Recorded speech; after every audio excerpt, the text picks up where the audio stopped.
Hey fam, it's me Tanmay. So guys, आज की इस वीडियो में मैं आपको बताऊंगा कि व्यू बाइंडिंग कैसे यूज करें अपने एंड्रॉइड स्टूडियो में कॉटलिन से, अगर आप ऐप बना रहे हो तो। सो गाइज, सबसे पहले हम ये जानेंगे कि व्यू बाइंडिंग का नीड ही क्या है, क्यों हम फाइंड व्यू बाइंड यूज नहीं कर सकते।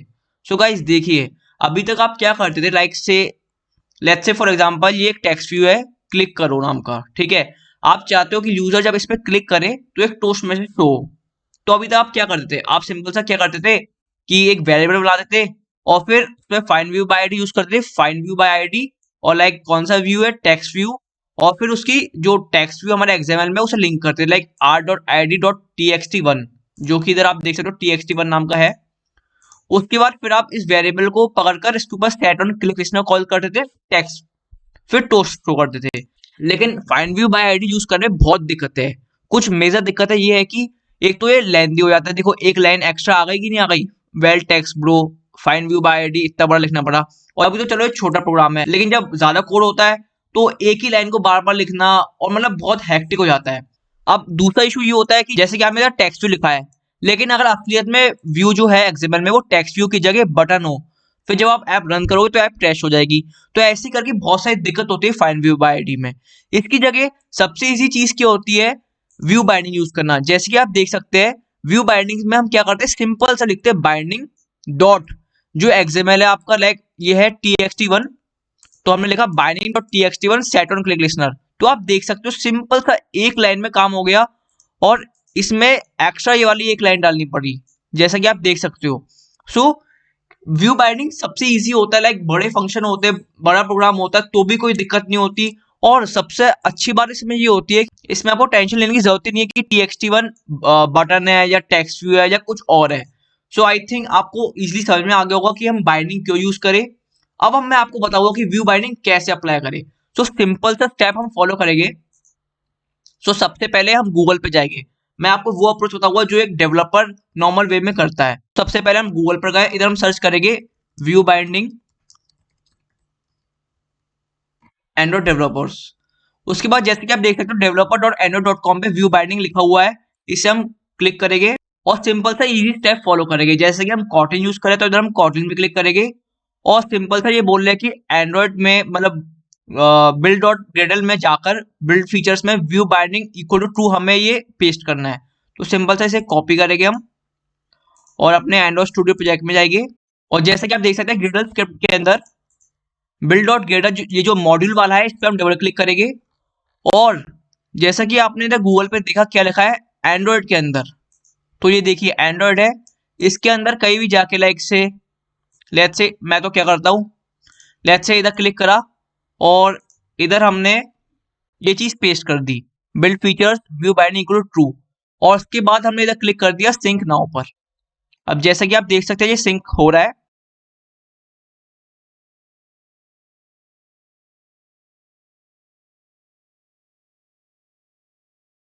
सो गाइस, जैसा कि आप देख सकते हैं सिंक हो चुका है।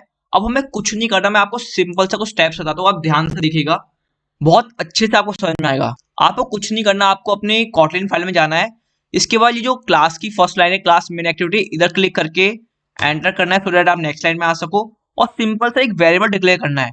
और जैसा कि आपको पता है, हम ऑन क्रिएट से पहले अगर वेरिएबल डिक्लेयर करना चाहते हैं तो हम यूज करते हैं लेटेड इट का मतलब, जैसे कि आपको पता होगा कि हम ये अश्योर कर रहे हैं कि जो भी हम वेरिएबल डिक्लेयर कर रहे हैं वो नल नहीं होगा, ना ही एम्प्टी होगा। अगर नल हुआ, एम्प्टी हुआ, मतलब कि होगा नहीं, तो ऐप क्रैश कर जाएगी। तो सिंपल सा मेरा लिखेंगे लेटेड इट वेयर, हम क्या कर रहे हैं, व्यू बाइंडिंग अप्लाई कर रहे हैं, तो लिखेंगे बाइंडिंग। उसके बाद हम लगाएंगे कॉलन। अब देखिए सिंपल सा एक तरीका, लाइक हमारी एक्टिविटी है XML activity activity underscore main, तो हमें कुछ नहीं करना, सिंपल सा जो भी चीज है उसका फ्रंट, जो भी हमारी एक्सएमएल है उसका फर्स्ट लेटर कैपिटल लिखना है। लाइक एक्टिविटी अंडरस्कोर मेन है तो ए कैपिटल लिखा, एक्टिविटी। उसके बाद देखो खुद ही आ गया एक्टिविटी मेन बाइंडिंग, मतलब कि जो हमारी एक्सएमएल है लाइक एक्टिविटी अंडरस्कोर मेन, तो इसमें ना ही तो हम कुछ अंडरस्कोर लाएंगे, ना ही स्पेस लाएंगे, और फर्स्ट लेटर कैपिटल होगा। तो सिंपल सा हम लिखेंगे एक्टिविटी, ए कैपिटल हो गया, उसके बाद मेन, एम कैपिटल हो गया, और सिंपल सा लिखेंगे बाइंडिंग। तो जैसे कि आप देख सकते हैं हमने लिख दिया एक्टिविटी मेन बाइंडिंग, और ये इंपोर्ट करने की कह रहा है, तो इस पर जाके हम क्लिक करेंगे इंपोर्ट। तो जैसे कि आप देख सकते हैं ये इंपोर्ट हो चुका है। तो ये तो हमारा फर्स्ट स्टेप हो गया। सेकेंड स्टेप हम क्या करेंगे, ये जो थर्ड लाइन है सुपर डॉट ऑन क्रिएट, इसके पास जाएंगे, एंटर क्लिक करेंगे। सिंपल सा लिखेंगे बाइंडिंग इक्वल टू जो हमारी एक्टिविटी हमने अभी लिखा था ना, सिंपल सा इसे लिखेंगे activity main binding dot inflate करेंगे हम। इन्फ्लेट मतलब कि किस एक्सएमएल को हम इसमें अटैच करना चाहते हैं, ठीक है। तो इसमें हम क्लिक करें डॉट इन्फ्लेट, और इसके बाद हमने इसमें लिख दिया लेआउट इन्फ्लेटर, मतलब कि हमारे लेआउट को ये इन्फ्लेट करेगा इसमें। इसके बाद कुछ नहीं करना, जैसा कि आप देख सकते हो अभी लिखा हुआ set content view are dot layout dot activity main.